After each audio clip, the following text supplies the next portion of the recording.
فرض پڑھ رہا ہے اور اس کے پیچھے دوسرا آدمی وہی فرض نماز پڑھے تو اگر امام امامت کی نیت کرے گا تو امامت کے احکام لازم ہوں گے، نہیں کرے گا تو وہ تنہا نماز پڑھ لے گا اور مقتدی کی اقتداء میں نماز صحیح ہو جائے گی اور اس کو امامت کا ثواب نہیں ملے گا۔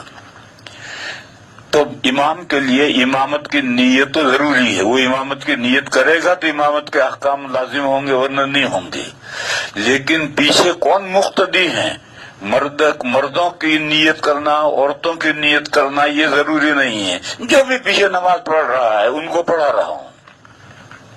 اور یہ جو کتابوں میں لکھا ہے کہ امام نے عورت کی امامت کی نیت کی ہو، یہ جو مسئلہ ہے یہ محاذات کے مسئلے میں ہے۔ محاذات میں اگر مرد کے ساتھ عورت آ کر کھڑی ہو جائے تو عورت کی نماز نہیں، مرد کی نماز فاسد ہو جائے گی۔ یہ محاذات کا مسئلہ، اس میں 8 شرطیں ہیں۔ ان 8 شرطوں میں یہ ہے کہ مرد نے عورت کی امامت کی نیت کی ہو۔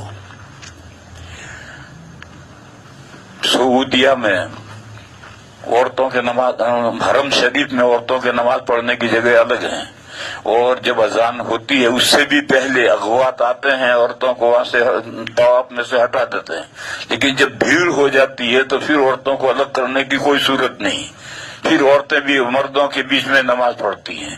اب محاذات کا جو مسئلہ ہے وہ امام ابو حنیفہ کے یہاں ہے اور امام احمد کے یہاں ہے، امام شافعی اور امام مالک کے یہاں نہیں ہے۔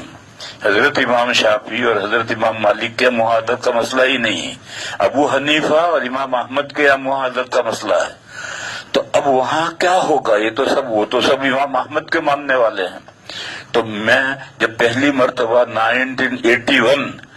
1981 میں پہلی مرتبہ حج فرض کرنے گیا تھا، اور جب یہ صورت سامنے آئی تو میں نے مسجد حرام میں جو مولانا صاحب تقریر کرتے تھے میں نے ان سے ملا اور میں نے ان سے کہا کہ بھئی یہ کیسے نماز کا، تو انہوں نے کہا کہ جب یہ بھیڑ کا زمان آتا ہے تو امام عورتوں کی نماز کی نیت ہی نہیں کرتا۔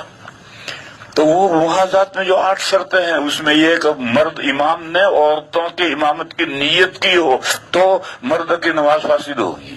اب بھیڑ کے زمانے میں وہ نیت ہی نہیں کرتا، یہ انہوں نے ہیلا کر رکھا۔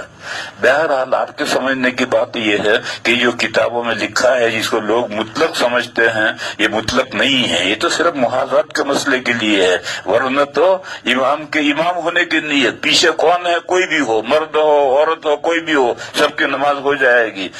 مخصوص طور پر کہ میں عورتوں کے امام ہونے کی نیت کرتا ہوں یا فاطمہ کے امام ہونے کی نیت کرتا ہوں ایسا ضروری نہیں ہے۔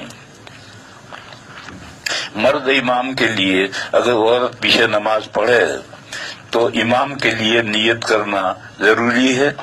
ابھی تالہ بندی کے زمانے میں معمول بے ہی ہو گیا ہے کہ عورتیں بھی مرد امام کے پیچھے نماز پڑھتی ہیں، تو ہر وقت نیت کرنا ضروری ہے؟ نہیں ہے ضروری، بس میں امام بن کر نماز پڑھاتا ہوں، پیچھے جو بھی ہو، مرد ہو بچے ہوں عورتیں ہوں سب ہو، جو بھی ہو، ان کی سب کی الگ الگ نیت کرنی ضروری نہیں ہے۔